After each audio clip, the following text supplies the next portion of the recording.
হাত দাঙক কাক কাক লাগিব বাপৰে 1 তাৰিখে যিসকলে অৰুণোদয় পাই আছে তেওঁলোককো আৰু এটা নতুন উপহাৰ এটা মই ঘোষণা কৰিম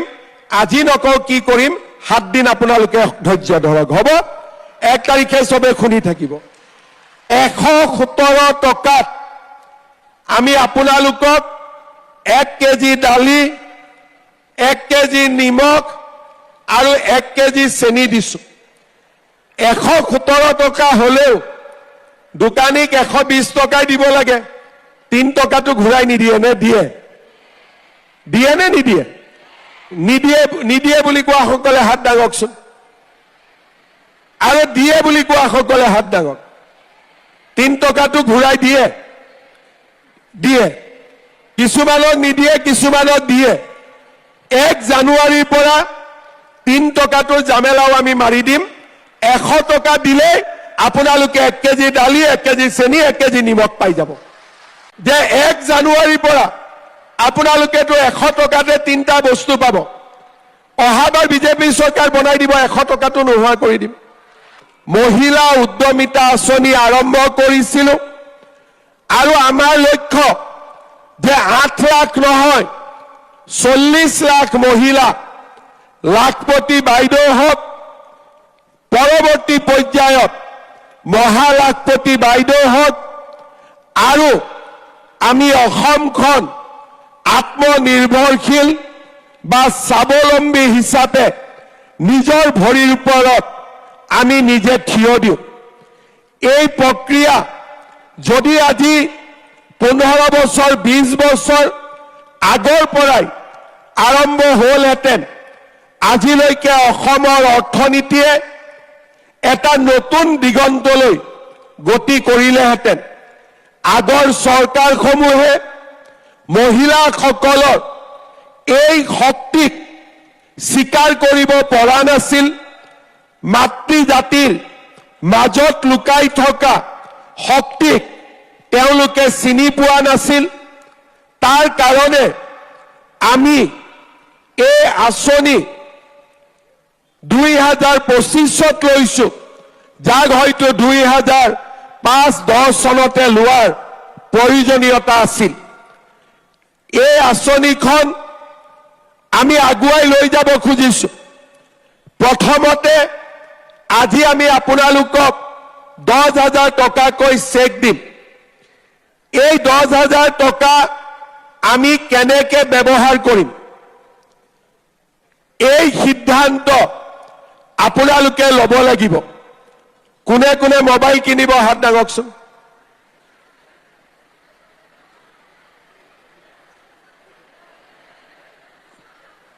ঠিক আছে কোনে কোনে মোবাইল নিকিনে হাত দাঙক কোনেও নিকিনে আচ্ছা মোক এটা বেলেগ উত্তৰ দিয়ক কাৰ কাৰ মোবাইল আছে হাত দাঙকচোন বা সাবুয়াত সবৰে মোবাইল আছে মোবাইলৰ নম্বৰবিলাকো কেতিয়াবা মই লৈ লম যাতে ভাল ভাল আপোনালোকক ভাল ভাল খবৰ দি থাকিব পাৰো আজি কি আছে কালি কি আহিব ভাল ভাল খবৰবিলাক দি থাকিম আপোনালোকক ঠিক আছে যাতে আপোনালোকে দেশৰ খবৰবোৰ পাই থাকে কি সামগ্ৰী কি মূল্য আপোনালোকে বুজি পাই থাকে যি নহওক এই 10,000 টকা লৈ আমি 3টা কাম কৰিম এটা হল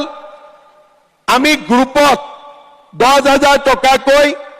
বেংকৰ পৰা লৈ আমি আমাৰ গ্ৰুপত জমা দিলো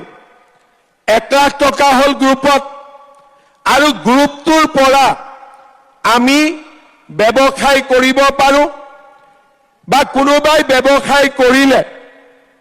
আমি তেওঁলোকক লোন দিব পাৰো 1 নম্বৰ 2 নম্বৰ যে নহয়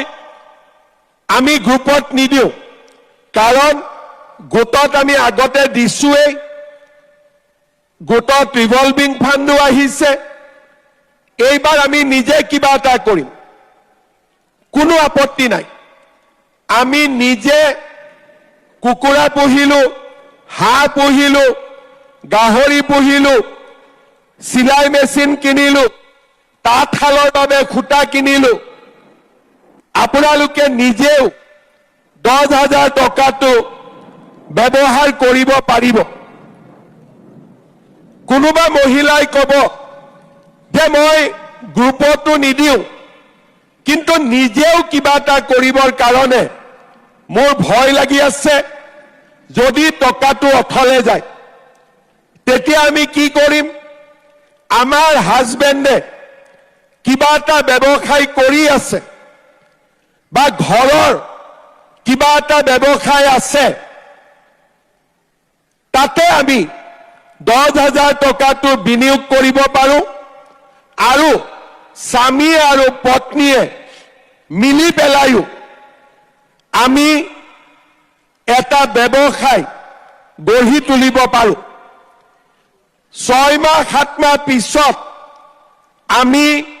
আপোনালোকৰ ঘৰলৈ আহিম আমি আপোনালোকক খুদিম যে বাইদেউ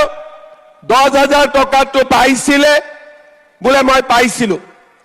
টকাটো ক'ত খৰচ কৰিলে বোলে এটা মোবাইল কিনিলো ভাল কথা বোলে বিহু আহিলে কাপোৰ কিনিলো মাঘ বিহু আহিলে লগৰ কেজনীয়ে লগ বা হাঁহেদি ভাত খালো ঠিক আছে কিন্তু যিসকলে আমাক ক'ব যে এই 10,000 টকা দি মই এই কামটো কৰিলো আৰু যদি মই আৰু টকা পাওঁ এই কামটো মই আৰু ভাল কৰি কৰিব পাৰিম আমি আপোনালোকক আকৌ এনেকে মাতি আনিম আৰু দ্বিতীয়বাৰ আমি আপোনালোকক 25,000 কৈ টকা দিম তেতিয়া কিন্তু 5টা বজাত নাহিব 8টা বজাত আহিলে হ'ব হ'ব দ্বিতীয়বাৰ আমি আপোনালোকক 25,000 কৈ টকা দিম আৰু 25,000 টকাটো ভাল কৰি খৰচ কৰিলে আমি আপোনালোকক তৃতীয়বাৰ 50,000 টকাকৈ আমি আপোনালোকক আগবঢ়াম আৰু এটো মই এনেই কোৱা নাই যেতিয়া মই 10,000 দিম বুলি কৈছিলো বহুতে বিশ্বাস কৰা নাছিলে কংগ্ৰেছৰ মানুহবিলাকে ভাবিছিল যে আমি ভাল কৰি লুঙিখনকে দিব পৰা নাছিলো ধুতিখনকে দিব পৰা নাছিলো এও আৰু ক'ৰ পৰা 10,000 টকা দিব কিন্তু আজিতো পাই গ'ল 10,000 টকা যেনেকে আজি 10,000 টকা পালে তেনেকৈ আপোনালোকে 25,000 টকাও আপোনালোকে পাব যদি মই ক'লো যে আমি দিম আমি দিব লাগিব কাৰণ আমি কেতিয়াও মিছা কথাৰে ৰাজনীতি নকৰো 1 লাখ ল'ৰা ছোৱালীক চাকৰি দিম বুলি কৈছিলো এতিয়া একেবাৰে পৰিয়ালত কোনেও অৰুণোদয় নোপোৱা আই মাতৃসকলে অলপ দেৰি হাতখন দাঙি থাকক মই যাতে এটা হিচাপ কৰিব পাৰো ঠিক আছে মোৰ হিচাপত আৰু 3,000 মহিলাক অৰুণোদয় দিব পাৰিলে চাবুৱাত সকলোৱে অৰুণোদয় পাই যাব হয় নে নহয় মই ঠিকে কৈছো নে হাতখিনি মই হিচাপ কৰি আছিলো এনেকে হিচাপ কৰি দিও আৰু হৈ যায় পিছত মিলিও যায় যি নহওক যিসকলে অৰুণোদয় পাই আছে 33,709 গৰাকী নিযুত মইনা পাই আছে চাবুৱা লাহুৱালত 3,129 গৰাকী ছোৱালী ৰেচন কাৰ্ড পাই আছে 60,000 পৰিয়াল আৰু এটিকলি দুটিপাত আঁচনি পাব 32,676 গৰাকী মহিলা আৰু পুৰুষ কিমান পালে এতিয়া যিসকলে অৰুণোদয় পাই আছে 1 তাৰিখে মোক শুনি থাকিব মই আৰু উপহাৰ এটা আপোনালোকক দিব গৈ আছো লাগিব নে নালাগে কাক নালাগে হাত ডাঙত বাইদেউহঁতক লাগিব নে নালাগে কোনোবাটো নালাগে আছে কোনে কাক নালাগে ঠিক আছে এইবাৰ হাত ডাঙত কাক লাগিব বাপৰে 1 তাৰিখে যিসকলে অৰুণোদয় পাই আছে তেওঁলোককো আৰু এটা নতুন উপহাৰ এটা মই ঘোষণা কৰিম। আজি নকওঁ কি কৰিম, 7 দিন আপোনালোকে ধৈৰ্য ধৰক, হ'ব? 1 তাৰিখে চবে শুনি থাকিব। এতিয়া আপোনালোকে চাওক, আমাৰ চৰকাৰে উদ্যমিতা দিলে, অৰুণোদয় দিলে, নিযুত মইনা দিলে, ল'ৰা ছোৱালীক কলেজত পঢ়াৰ